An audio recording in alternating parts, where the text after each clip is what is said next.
মোৰ পলিটিচিয়ান আছে, মোৰ পাৱাৰ আছে, আপোনালোকে যি কৰে কৰক। এই মন্তব্য আছিল নন্দিনী কাশ্যপৰ সামিউল হকৰ দুৰ্ঘটনাটো সংঘটিত কৰাৰ পিছত আৰু এই অভিযোগ উত্থাপন কৰিছে সামিউল হকৰ আত্মীয়ই।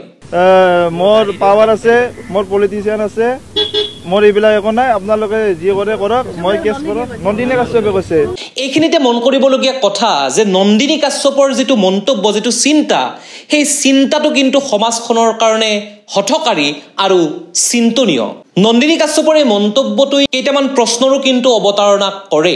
প্ৰথমতেই ৰাজনৈতিক নেতাৰ সৈতে চিনাকি থকা অথবা নিজে ৰাজনৈতিক নেতা হলে যিকোনো অপৰাধ কৰাৰ লাইসেন্স পাই যায় নেকি? তাৰোপৰি ৰাজনৈতিক নেতাৰ সৈতে থকা এই সুসম্পৰ্কই এটা অপৰাধ কৰিও মানুহৰ মনৰ পৰা সেই অপৰাধৰ অনুশোচনা অথবা ভয়কো নাইকিয়া কৰি দিয়ে নেকি? যদিহে তেনেকুৱা হয়, তেতিয়াহ'লে সাধাৰণ ৰাইজৰ বাবে সেই বিষয়টো, এই চিন্তাটো কিমান বেছি বিড়ম্বনাৰ বিষয় সেয়া এবাৰ নিজে চিন্তা কৰক।